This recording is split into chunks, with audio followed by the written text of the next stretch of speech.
Well, Chairman, thank you. I have a statement. I'll put it in the record as well in interest of time. Certainly, the opportunities we have to grow jobs, to make things, to manufacture, to connect with the worldwide marketplace aren't there if we don't have the infrastructure that supports that. I think this is a critical moment as we look forward where we are next year, but just as importantly, where we're going to be to take advantage of the opportunities 20 years from now that will be there if we make the right infrastructure decisions and a couple of other decisions, and won't be if we don't. You know, if you outgrow your capacity to make your economy move forward, your economy doesn't move forward. So I'm glad that this panel's here. We look forward to their testimony and advice, and I'll turn this back over to you. Thank you. Thank all of you for your testimony. Senator Blumenthal has a news thing he has to do, but he'll be back. And while he's gone, I'm going to ask some questions and try to do minimal damage beyond that he'd have to clean up when he got back. Mayor Martin and Mayor James, you know, traffic congestion, the big problem. Everybody, wherever they live, has that moment of the day. Some places last longer than others that they think that's the traffic moment of the day. I'm just wondering, from either your experience in your city or something you've seen that you'd like to do, what kind of things can we do that will have the most impact on that? Mayor Martin first, and then Mayor James. It's approximately 20 miles from Bridgeport, Connecticut, which is the state of Connecticut's largest city, to Stamford. It is a heavily trafficked area of I-95. And on a routine day, it takes approximately 45 minutes for someone to commute that short distance. The peak traffic time starts at about 7 o'clock in the morning and ends at about 10:30 in the morning. It's worse in the evenings, when, particularly on a Friday evening, where the peak traffic time starts at around 3 o'clock, and you'll be lucky if you can get from Stamford to Bridgeport in 45 minutes, which is, again, only 20 miles. I said that's typical, but in fact what's also typical is that at least once or twice a week you're looking at more like an hour commute time in that short little distance. We need to do something not only on our rail side, which is what I testified on, but we also need to do something on our highway side. But here is a paradox that I've shared with others, and I'm not the expert transportation planner. But if we were to lose our Metro-North Railroad, it would seem to have this terrible impact on I-95, making that transportation system even worse than it is already. I hate to tell you, Senator, but in fact, I think it goes the other way. If we lose I-90, if we lose Metro-North, then we will have such a blow to our economic vitality that our major businesses will move out, our secondary and even tertiary businesses will move out, and the interesting thing is that we will in fact reduce the congestion on I-95 because we've destroyed the economic vitality of the region. We are desperately in need of your support from the Senate and the House in order to get the funds to expand the capacity, and in particular in the Metro-North, to fix the infrastructure and build it for the future. And I humbly ask for your support. Mayor James. Well, thank you, Senator. I think that we have to confront several changing significant issues in our society. Number one, our society is getting older. And with that comes the advent of the old driver. Now, my daughter will tell you that since I haven't been able to drive for the last 3 years, that she thinks that I am now totally incompetent to drive and will not want me on the road. So we will have to live near transit so that I'll be able to get around, me and the C&I dog and my assistant. But we need to recognize that I live in a city that's 316 square miles, 6,300 lane miles of road. That is a lot of road. As we shrink and get older, then what we are seeing is a retreat back to the core of the city where services are easier to get to, vehicles are less important. That's on the on the aging end. On the millennial end, where they do not want vehicles but need and want to get around, then we have to look at alternative forms of transportation. Thus, we would create a complete system of transportation that would consist of cars, that would consist of ride share, that would consist of rail in terms of commuter rail and also streetcar, walking trails, transportation trails, and walkable neighborhoods. All of these things are transit-oriented, and they will determine how our cities continue to be built in the next 30, 40, 50 years. And we need to address our demographic issues, and I think if we listen to our aging population and our young population, they will give us a lot of guidance as to where we should be going. Now, in order to do that, we need consistent long-term funding so that the strategic planning necessary to accomplish those goals, reduce the level of traffic on streets and along with it the smog and the pollution, are able to be accomplished in an efficient and cost-effective way. So, frankly, the best thing that we can do is to recognize what the nation is becoming in terms of age and where we need to build things to attract and maintain our youth and creative class, and then head in that direction with some degree of planning and thought. You know, even in the middle of the country where we have been pretty automobile dependent and focused, car optional for the millennials is a much more frequently used term as to where you put businesses, where you put places that people live, have those options. It's and both sort of moving back, as you said, Mayor, to the center of the city. Ms. Smith, do you have a thought on that? Yes, sir, if I could respond. The solution to a highway congestion problem may not be a highway. And the mayor referenced that. Public transit is often a solution. Also, commuter rail is a solution and can be even in a state like Mississippi, where the interstate traffic through the 22nd Avenue interchange in Meridian is expected to double to 98,000 vehicles a day. Well, it'll become a parking lot. And you cannot expand the highway there because you start buying hotels and shopping centers. So the response from MDOT has been to build a loop around Meridian. Well, that sucks assets away from the heart of Meridian out to where you now have to recreate those assets removed from the city center. And it really doesn't address the needs of capacity. When a rail link across Mississippi linking Meridian, Jackson, and Vicksburg could take care of a lot of that in-state traffic and take the decision from MDOT, would not have to build that loop, and the congestion on the highway could be solved by a rail infrastructure investment. And the mayor touched on it, but the baby boom population, of which I certainly am one of those, we're the largest generation in the history of the country with the longest life expectancy. And you don't want us all on the interstate highway system for the next 20 years. But how do we stay connected to our family members, to the rest of this country as we have time and the wherewithal to enjoy older life? And as the mayor said, all of us who run for office say we want to create a hometown that our young people will come back to raise a family and to find a job and create a life. Well, if we want that and if we mean it, we better be asking them what they're looking for. Right. And the younger generation are not looking for the same things we looked for. They're choosing places that have character, that have transportation alternatives to create their life. Then they're finding a job in those localities. And cities that understand that and are positioning themselves will reap the benefits of maintaining their retired population, which they want to do, but also drawing in the best and brightest young minds in the country. Mr. Fisher. Yeah, I think that this is an interesting point. I would agree that millennials don't want to drive and they want transportation options. But our transportation network, our roads, and our rail lines are often shared with the freight network.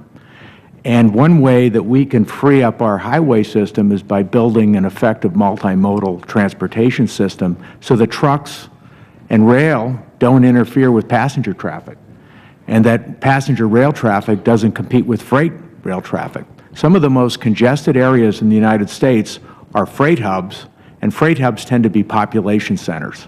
And so if we don't reconcile or improve our freight system, we end up inhibiting the movement of people.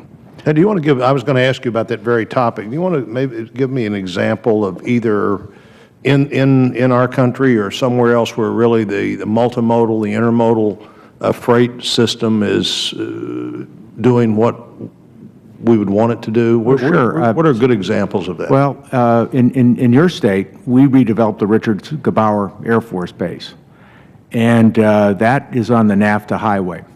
And there's a resurgence of manufacturing taking place in your state, and it's directly related to the efficient transfer of parts and finished product taking place at that intermodal. And we're partners with the KCS, and they're doing an excellent job of doing that. The Kansas City Southern Railroad. Kansas City Southern Railroad. We're great friends of them. And we expect, because of that hub, manufacturing will accelerate in the Kansas City area because there's also a skilled labor force there. We built an NNSA complex there, so you've got engineering talent and you've got a skilled labor force. But importantly, you've got effective transportation in and out of there, where there's the interchange of goods from rail to truck to factory, or goods to ultimate consumers. Another example is in our home state, Chicago. We developed a dual intermodal facility for the BNSF and the Union Pacific that handles currently about 2.5 million TEUs, which ranks it as a very significant port in the United States. Millions of trucks come in and out of that facility. There's 6,000 surrounding acres. We have now about 25 million square feet of industrial space, and that's processing parts, other goods. It's an export center for grain, and because that hub is there, we've lowered the cost of living in Chicago. We've created new markets for our farmers, and we're beginning to attract manufacturing back to our region. Certainly, your colleague from Milwaukee, I think if he were here, could attest to that. That's a manufacturing center, and they depend on efficient, cost-effective movement of goods, and our intermodal facility helps that.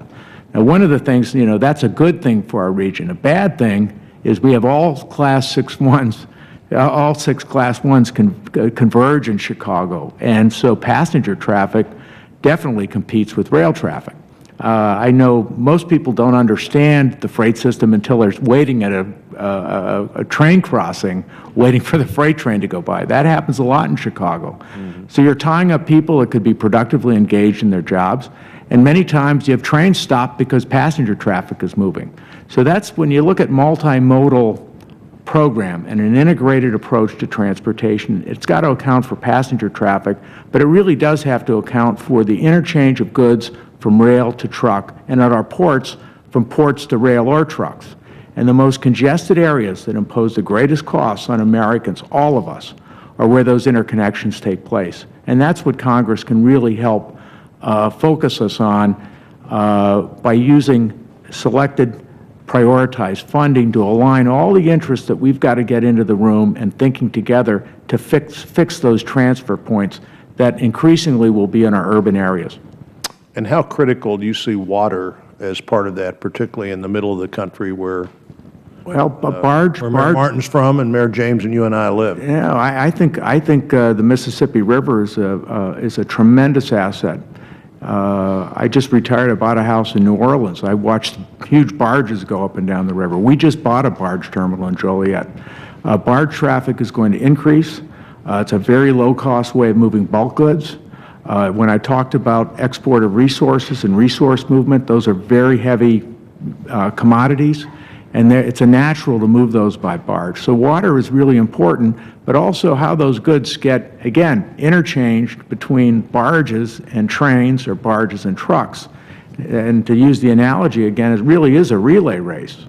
And if you can't pass that baton efficiently from mode to mode, racer to racer, it costs money, and that higher cost makes our businesses less competitive. So we can't just focus on individual modes. We have to focus on all modes and focus on how they're linked together.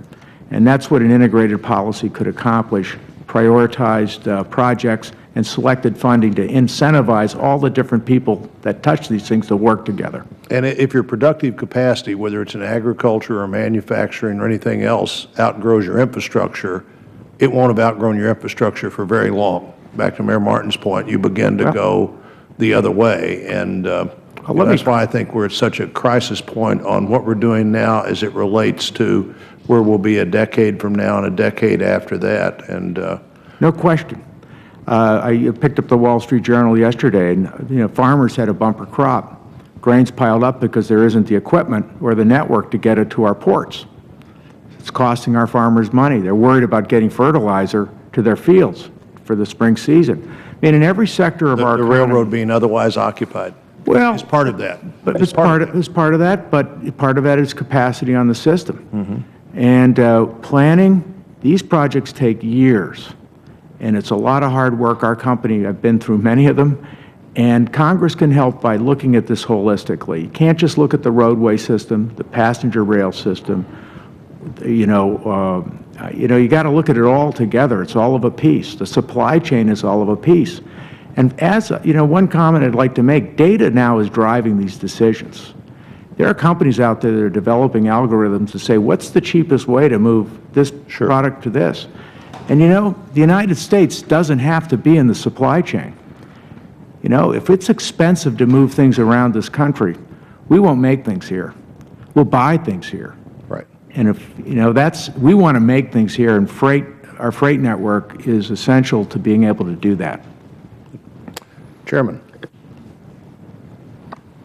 If you wish to proceed with additional questions. Let me ask one more question. I want to make a point. I don't want to ignore people who build this here, because it's critically important. And these are things that we use for decades, and it takes a while to pay for them. But the capacity of the construction trades to get in and make these things happen. This could be a particularly good element, the turnaround in the economy of that money once it goes to those families. And I think you made those points well in your remarks, but do you want to say anything more about that?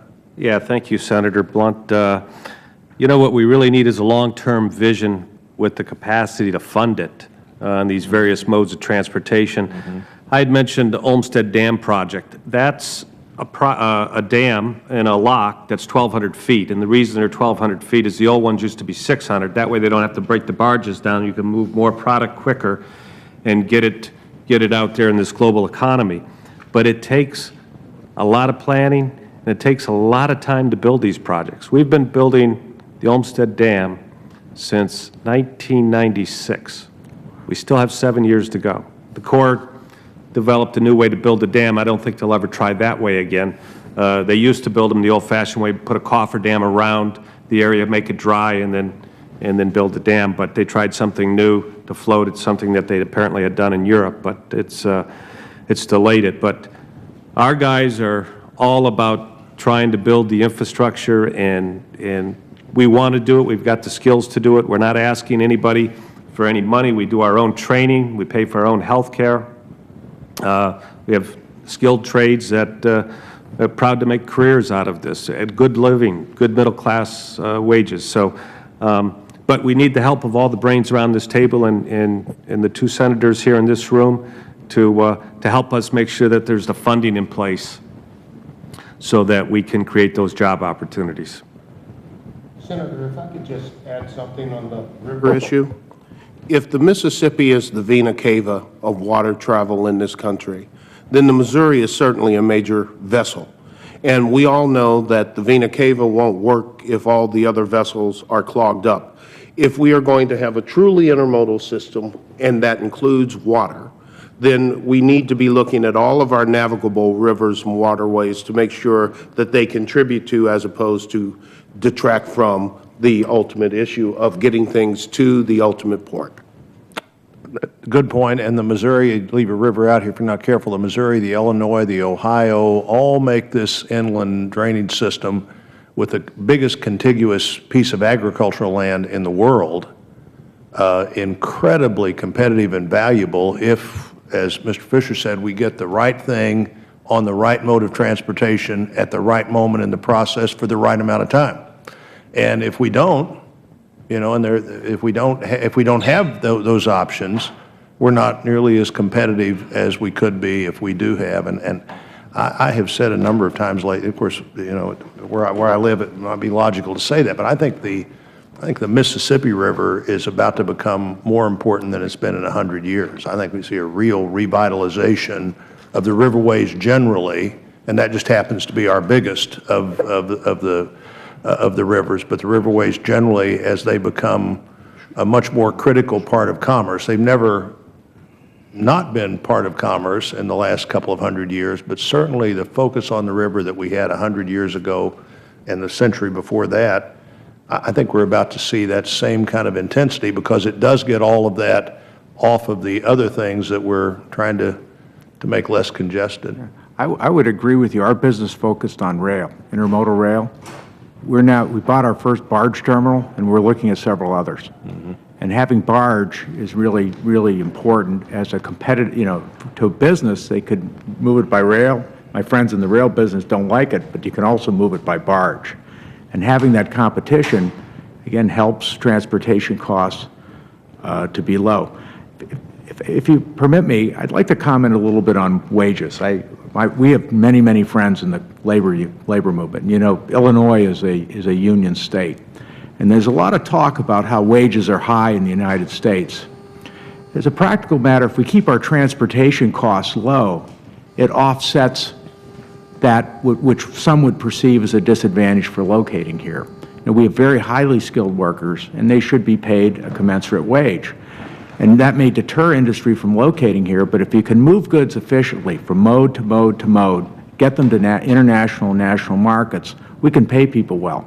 As part of those savings can be redeployed to extra jobs and better wages. Good. Another key element there is the utility bill. If it's competitive, if transportation works, then a lot of other things come into that whole package. Thank you, Chairman.